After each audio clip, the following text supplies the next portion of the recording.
Hey guys, it's Turok, and we're back. We got One Piece back. It's been a nice, very long break actually, with a lot of waiting on our part for Oda to get back into it. But he delivers, and I had to review a lot. I haven't looked at the manga at all since the break started, and so I'm sorry. I'm just doing a lot of just now a lot of reviewing. So the last chapter, we were left off with the continuation of this countdown of Egghead with the Strides trying to escape, and now the Gorosei are here, and they're trying to um,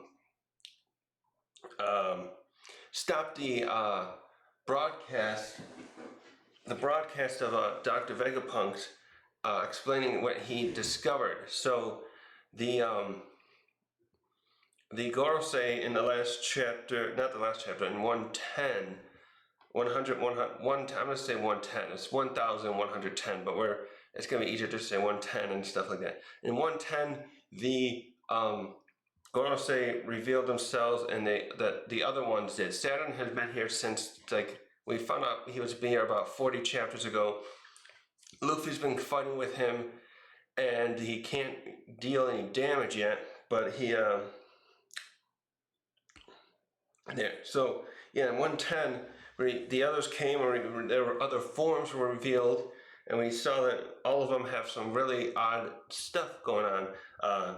The one looks like an undead bird, one looks like an undead centaur thing, and then the other two, one just looks like a pig or a boar, and the other's like a worm. So yeah, that's funny. The three of them, even though their forms are very interesting, like animal, three of them look like regular but imposing animals. Oh well, the one's still kind of a mythical thing, a sandworm.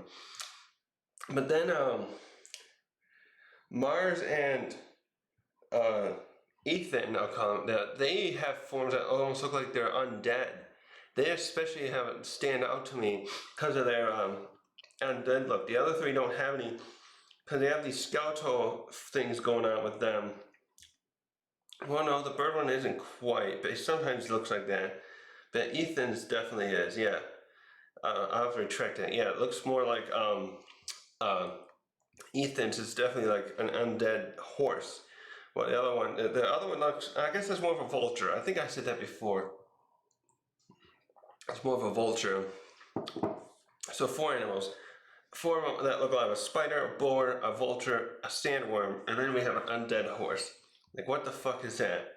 So what happened next is because they're all there now, they're dividing up their efforts and trying to, one Ethan goes after the pacifistas. Uh, uh, what's the other one's name? This one, the vulture, whose name was, wait, what's his? Oh yeah, Mars. Mars goes up to the uh, uh, so I'm trying to do this for myself too. Mars goes up to the Labophase, breaks through, and he finds York. And so he's trying to stop the broadcast. Mars is going to that's Mars. Ethan takes out the pacifista so that in order to help the Marines' efforts to get the stop the Straw Hats and the Elbaf pirates. And then Luffy is fighting the other two, and then Dory and Broggy came in the last chapter to help as like reinforcements, and they are helping him with those deal with them, and so they're doing quite well actually. It's very interesting too because I was trying to think back to I read the Little Garden arc a while back, but I'm trying to remember how strong, if they were really shown to be stronger than Luffy at the time. Given their combined efforts here, this seems like, especially back 2 years ago, Luffy would have. These are other characters that Luffy met early on. At that point, he would have had no chance against. But because they're doing very well in helping hold off against Mr. Boar over here, Top Man. Yeah, Top Man tries to go after them and keeping Luffy from escaping. At this point, it's basically like they know they have to stop Luffy here and now. Like they tried to. I guess it was inevitable. This was. I guess I wonder how long they would have waited if it hadn't come to this point, because they tried to have Kaido ensure Kaido had the advantage and killed Luffy by having the other Cypher Pole agent who had the top hat look have him interfere in the fight so that Luffy would get killed. And so it's clear from that point on they've been really trying to make sure he doesn't get away. They're really afraid of his influence over of everyone. When when you get around to it, it's like him and Buggy becoming the most dangerous of the Yonko now, because you have Shanks, who's been around a long time, and he seems to have some kind of influence. And then we know part of that is because he's a celestial dragon's son. But now it's like between Luffy and Buggy's luck, they're gonna if Buggy did come here right now, somehow on his own, he would this battle would probably be over already somehow, some way somehow it would be over, because the combination of Luffy and Buggy together, it's just like I don't think Gorosei wouldn't have a chance. So let's start the chapter now. This one has a cover story, and I don't recall what happened with.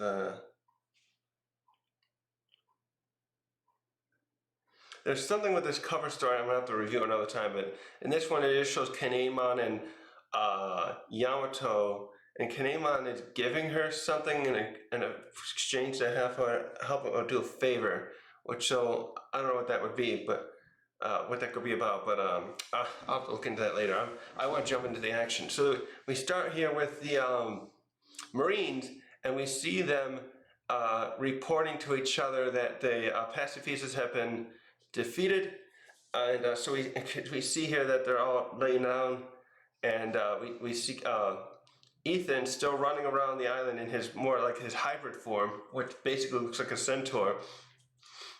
By the way, I just realized I think Oda really has a thing for centaurs, doesn't he? He had the I think centaurs only means like a horse person thing, but back at Punk Hazard, you had some of those other characters in there that were half other animals. I think the one guy was brown beard, and he looked like he had an alligator or crocodile type lower body. And then there was a smile user at Kaido's place who was a centaur look, but she was also still smile form. I think she's permanently like that though. And I forgot having the brown beard. Did he die? But he was I think he was transformed by Law. Because Law can decapitate things without killing them, but he can connect things. And that's how we found Kinemon. I forget how that worked. That was always confusing to me, and I have to go back and figure that out. Because where would the other animals' top half be with characters like Monet and that other guy? How did that work? So anyways, Ethan's going around. He's taking out the rest of them. I don't think every time we see him hold it too, it seems like he's just holding Kitetsu in his sheath. It's like, it feels like he's, where is that chapter where he first pulls it out? Because he has it, no.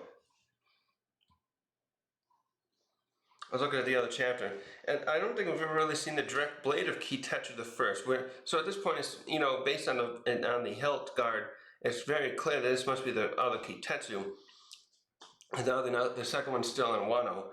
But he's got it, and he's taken out these things, and he's always got it sheathed. So anyways, so the Marines first continue by saying, okay, we gotta, now that the Marines have, now that the pacifistas are out of commission, keep firing, we gotta the other ships, it looked like some ships are retreating in the past few chapters because of the Mark III's effectiveness at taking them out. And we do see some sunk here, and then between them and the Giants, when the Giants came in, it became very, it was just adding to the difficulty for the Marines to fight, to continue the Buster Call. So one of them is commenting, okay, we gotta stop the Straw Hats now, because their focus now really is to try to get Jewelry Bonnie, or I should say Bonnie. They want to get Bonnie here they figured out, of course, that the what Bonnie's is the one commanding them because they saw it in action. That's right. So they're going after her now, and so we see Ethan comment to himself, thinking about like speaking to Vegapunk, speaking aloud. Like you gave this 12-year-old, a mere 12-year-old, the power to destroy nations, and he just like really pissed at Vegapunk. Basically, he's like, your defiance is both insolent and foolish. So then we switch to oh shoot, what's their names again? We switch briefly to the lieutenants, the giant lieutenants, and they're continuing to retreat. Now let's see, they came right. Didn't they come with Dorian Brock? I think wasn't it some of the other fires? I think took back. Let me check here. I think some of the other pirates were the ones taking Bonnie and Kuma and the others back to the ship. Let me look again. Oh yeah, Kashi and Omio. Okay. Yeah, we see Kashi and Omi hurrying back to the ship, and so now we also we see the Marines now that the pacifistas are out of commission. They also start reporting, like some of them are reinforcing to also focus their efforts on getting to the Albathian ship and destroying that, which is on the one side of the island. They have to they understand that that's where Bonnie has headed to. So like at this point, their ship is in trouble more than the Straw Hats because they're right there near all the Marines, while the Straw Hats ship is on top at the Labophase and is in trouble from just because they can't escape right now. They can't. They first we're going to use the Vega Force to get off the island, but now they're going to just blast off with the Cootie Burst technique machine that Frankie has on it. But they have to get the shield off, but that shield's also protecting them at the moment from any buster call fire, cannon fire that would involve the buster call. Actually, which brings up something that's been bugging me. What is holding up the Labophase at this point? And it's surprising with how much the cannon fire, the buster call amount that the Marines have thrown on the island that hasn't destroyed whatever mechanism or machine is holding that up. They seem to be rather fortunate that way. So where was it? Okay. So we continue from there, and we jump to the Frankie's group, and they were they're at the island there fighting, helping them and Bonnie, Frankie, and the giants that are at the ship here were cut off by the vice admirals, and they're fighting them here, and we see that they are winning. Frankie goes up against that guy with the long neck, and takes him out with one of his strong right attacks.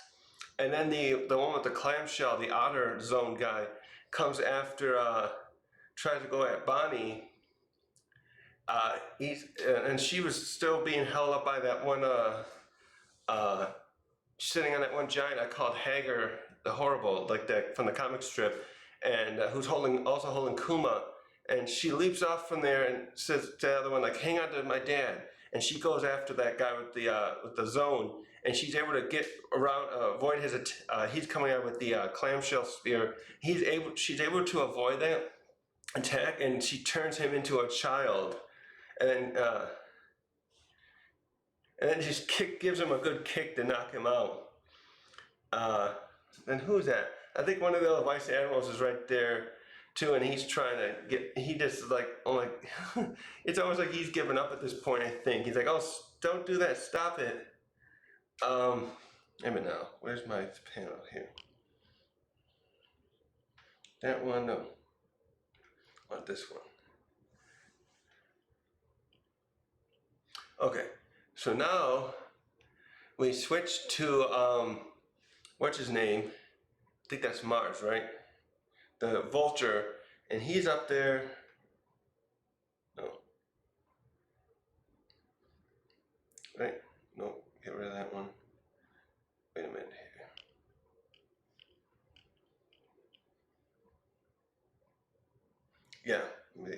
Yeah, Mars is up there, and he's him and York are working together now to try to destroy Vegapunk's transmission. First, we start with showing we get a brief view of the video as it's still counting down. I think now there's 4 minutes left. So now we've jumped like 2 minutes since the last time I think, well, it was when Lucci was talking with Mars. He said there was 6 minutes left, and now we're 2 more minutes down. And at first we see like Vegapunk talking with Shaka and Pythagoras, and they're still waiting for the countdown. And Shaka just comments in the video, "Oh, you're gonna drink your coffee, Vegapunk?" And he's like, "No, it's too hot. I can't do that yet." By the way, that's what I'm drinking now too. Mine's cooling off too quickly. So let me get rid of this one thing. So it's like a little comedy Oda's throwing in this one, and Vegapunk just says, "No, Shaka, I ain't gonna drink this now. You know I can't. My tongue's too sensitive. I'm gonna wait for it to cool off." So we switched to Mars and York, and York says, "Okay, this is the room." Oh yeah, they say 4 minutes. Okay, it's in the video that they said there's 4 minutes left. So Mars says, "This is the same room." And York says, "Okay, this is the room where it was filmed. I'm sure of it." And so Mars looks like he gets very impatient, and he does some kind of, looks like a key blast through there. Yeah, he just blasts it.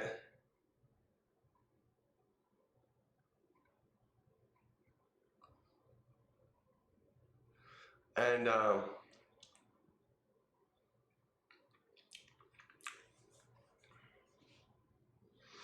yeah, so he blasts the thing, and he's trying to just blow. So at this point, Mars is just thinking, "Okay, I gotta just blow everything up because we don't know where it is and we don't have enough time."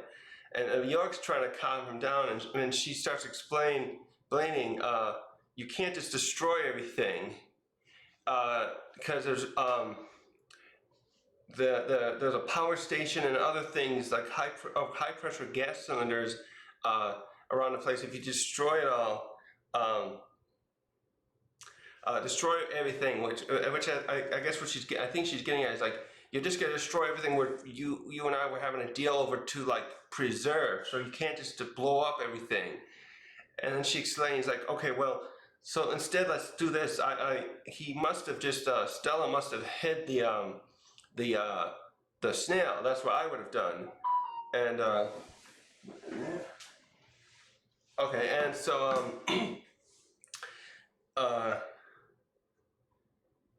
so she says and he's like, "Okay, well, think of something. You guys are alike, right? So you must have a way to figure out where to what's she doing here?" So she's like, so also I think here York is implying like, "I don't want to destroy everything else. We got to work through this because I want to maintain our deal." I think she's trying to say here. But so then Vegapunk, Mars, using his observation haki, detects where the snail is, and he says he senses us from above them, which is where the Punk Records is, Vegapunk's brain, and York is surprised that he would hide it up there, but goes on to explain, "Okay, if you can go up there," she explains what the snail looks like. Apparently this one's a special version of that they developed, and it explains that it looks like a triangular shape. And then Mars starts going up there after finding the entrance. After she tells him about the entrance. So now we switch back to the lab, and this is something that caught me off guard.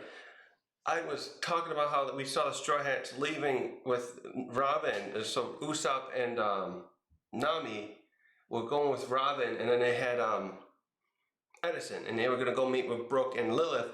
And then while Jinbei went to get Zoro, and I thought Stussy would be with them, but we find out here that Stussy is remaining behind at the lab. And then she's here with Kaku as well, and so I'll get to why in a minute. She's there now, and then they saw Mars approach and were worried about him it coming after them. And Kaku then points out, like, what the hell was that thing? And so, but Stussy says, based on what we heard, so they must have heard him talking with York, and she says, oh, from what I can tell, that's probably one of the 5 elders. And Kaku says, oh, wow, kind of figures that thing was ugly. I'm glad he doesn't, I'm sure he never want to say that in front of the 5 elders. So now Kaku's like, oh, so Stussy, you're going to stay here? Are you stuck here because the others left you behind, your allies that you, stabbed us in the back for? But we find out that Stussy says, nope, I decided to stay. I'm going to stay here and help the Straw Hats she's going to she's going to lower the Labophase shield. So now we jump to the other Straw Hats on top there, the Usopp, Nami, and the others, and Edison is explaining to him that why Stussy stayed behind. And he's saying, yeah, someone has to be inside the command room to turn off the Frontier Dome.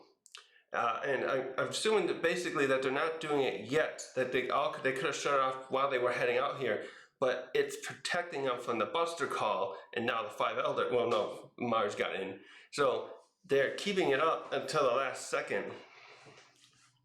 And now we see here too that Robin has regained consciousness, and she's here helping, and they're starting to talk about how they have to, what they're gonna do how they're gonna get out of here.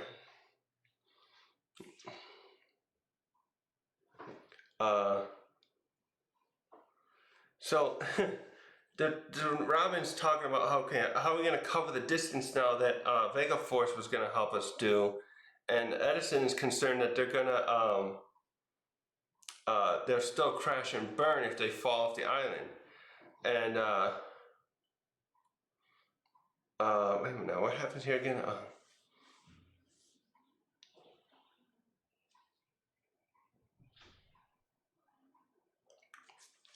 What is he doing here? Okay, it looks like Edison's about to sacrifice himself somehow. So first we get the Usopp. He says, okay, I got the coup de burst ready. We can take off. We can take off any time once we get the others back. And so Edison here, he starts talking like, oh, you guys, he seems here what basically happened is Edison saying, I've really been inspired by you guys, and so I'm gonna go help you. And if I can do something right, maybe a miracle will happen. And then he starts flying down toward the Labophase, and he goes into the shield. And I think that's the last we see of him. And I don't get what he's trying to do here. So that's the end of that scene.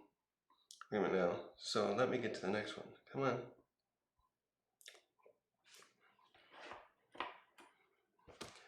Let's see. So now we switch to Luffy's group here.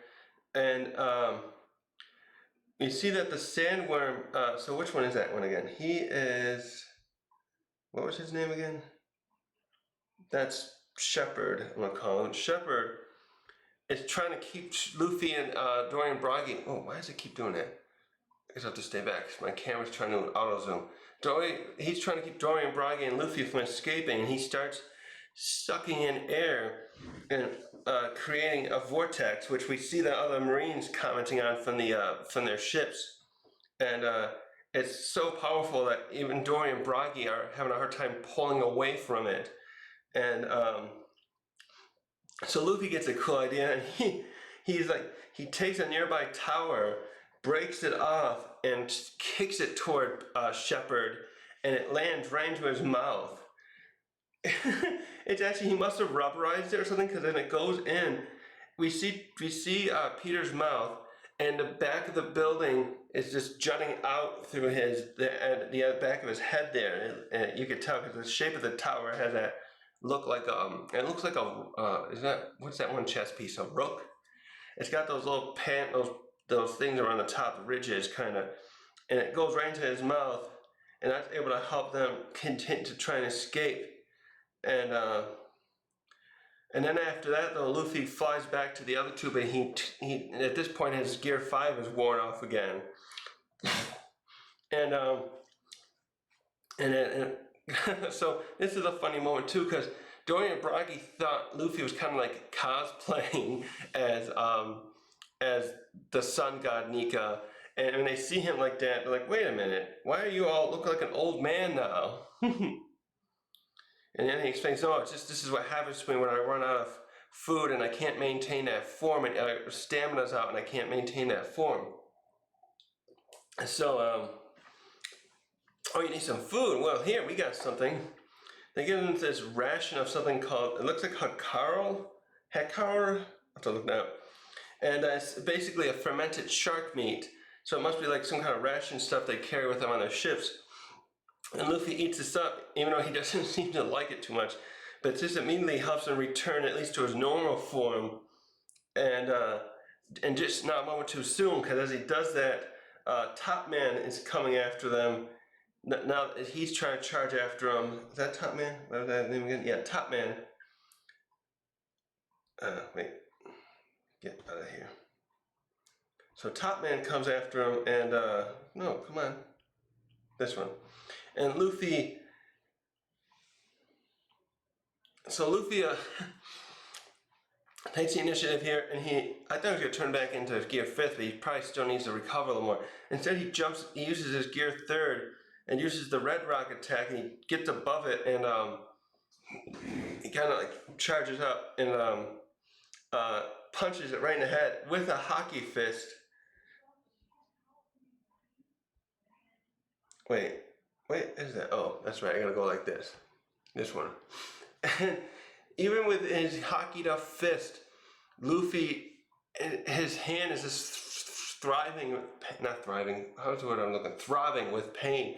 You get this great little panel with his hand, his steering gear 3rd, and it just didn't apparently do much. It looked like he knocked Top Man into the ground, but it like didn't damage him. So like it definitely looks like that without using gear 5, he cannot really will not be able to deal significant damage to these guys. So now we get to the final couple panels of this, and we go back to the strides on top, and Shepard has found them after he's managed to break through the Labophase, and he comes up to. No, that wasn't him. Actually, no, sorry. Shepard's gonna do something else. It's Saturn is crawling up. That's his claws. Saturn has decided to go after these guys, and we don't see his face. We just see three of his. I think that's 3 of his. At least 2 of the spider claws crawling up, and right where Usopp, Nami, and Chopper are, and so now they're in some trouble. So we end this with some, and then Shepard. Now that he's taken out the pacifistas, he's gone to intercept Bonnie. We start by seeing it because he cuts. We don't see it happen, but we see one of the big giant, the Hagar giant. I call him Hagar. Has gotten cut and probably fallen there. He's fallen there. Yeah, because he the blade is drawn right there, actually. That's the first time I think we saw Kitetsu drawn. We see this really cool silhouette of Shepard. He's in his, is that Shepard? Wait, was that his name again? Let me check again. No, Ethan. This one's called Ethan, right? Shepard's the earthworm. This is the Ethan. So Ethan has this great silhouette in his hybrid form. He's got the glasses all white while his body's all dark. It's got that Sin City look. And he's holding Kitetsu out, and it's got blood on it from the giant he took down. And we got Frankie, Atlas, and Bonnie apparently alone, looking like facing off against him. And then we go to the last panels, and now we go to the, we meet up with, what's his name again? Mars. And he's found the transmission Den Mushi, and he's back in his human form here. He's walking up to it, and while that's happening, we're hearing a little bit more of the that transmission. And Vegapunk is being told by probably Shaka, "Oh, there's just 1 more minute, Vegapunk. Are you ready?" Stella, I should say. They always call him Stella. And then he's just like, yeah, okay, I'll be ready. Okay, yeah, it looks like. So yeah, and then Mars, we see Mars approaching behind um, the new Denden, this Denden Mushi, and he's all acting very confident. He's doing the thing like, oh, well, this is the end of the line, Vegapunk. Seems fortune didn't favor you this time. But as he does that, as he gets up to it, we start hearing this weird noise, and I should probably look this up in a minute, but because I didn't want to spoil myself on what it is, but I kind of want to try and figure out. But we keep hearing this gurgling noise as he walks up to it, and then he's like wondering, wait, what the fuck is that? And right where it ends. We leave off right there with the situation becoming a little bit more dire now. So we still, wow, that's right. These things are looking bad, but then I keep on remembering other things. So the situation now is Stella, the Pacifistas are commissioned. Luffy and Dorian Bragi are trying to escape Top Man and Shepherd, but they're having difficulties with that. Bonnie, Atlas, and Frankie took out the vice admirals, but now Ethan has cut them off. So now they're in trouble with that. And then Saturn's about to intercept the Straw Hats on the top. Meanwhile, Stussy and Kaku okay, but if they're going to try and help the Straw Hats, but now they're going to be in trouble with Saturn. And lastly, we got Mars here, who just finally was able to, through York, because that bitch York was able to catch up to him.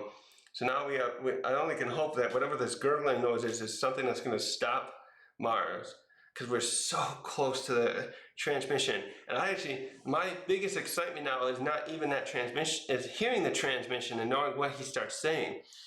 And on top of all this, the giant thing is still wandering around. We didn't even see it. We saw it in this chapter. We didn't see it. We saw it in the last chapter, but we still don't know where it went. We didn't even get to see the Marines comment on it in this one. The last chapter ended with it wandering and them reporting, the Marines reporting each other. There's something weird there. It's not giant. Wait, is this the right one?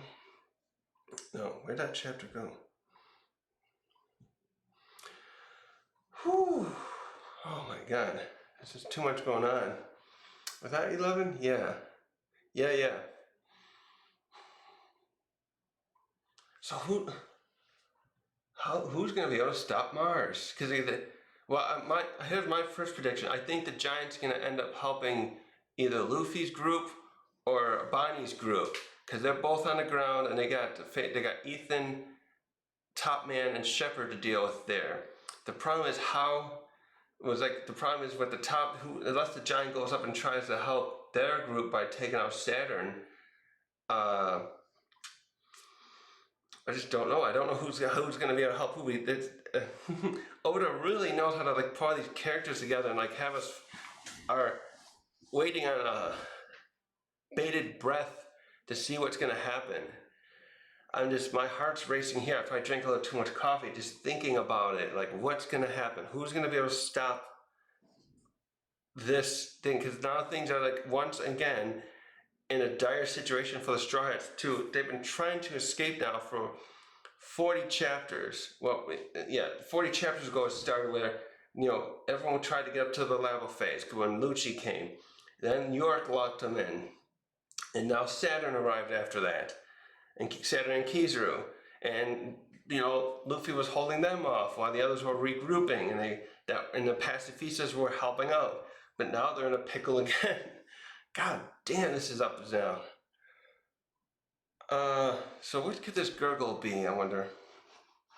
I wonder if someone has a review. I'm gonna read a spoiler thing now. I'm gonna pause the recording. I'll keep the stream on. I'm just gonna leave the chapter here. I'll comment on. Maybe I'll do a post thing on next time. I don't know. It looks like there won't be a break next week, so that's awesome. My first thought is where's Caribou too? Where's Caribou in all this? We haven't seen him at all since he talked to Zoro and Burke. Also, Punk Ruckage is up there. I'm wondering if that thing's still going to be safe. I talked about that before, what happens with the brain. that gurgling first thought was like caribou's there, but then my second thought is, wait, what if that brain can come alive somehow? What? Oh yeah, wait, because if Vegapunk hid it up there, he must have some kind of contingency plan to protect it. That's the gurgling must have something to do with that. I'm sure of it. So many things to think about. But I'm gonna get off now. I'm too hyped up with this, and I'm gonna mull it over and watch some other reviews of it. So thanks for watching.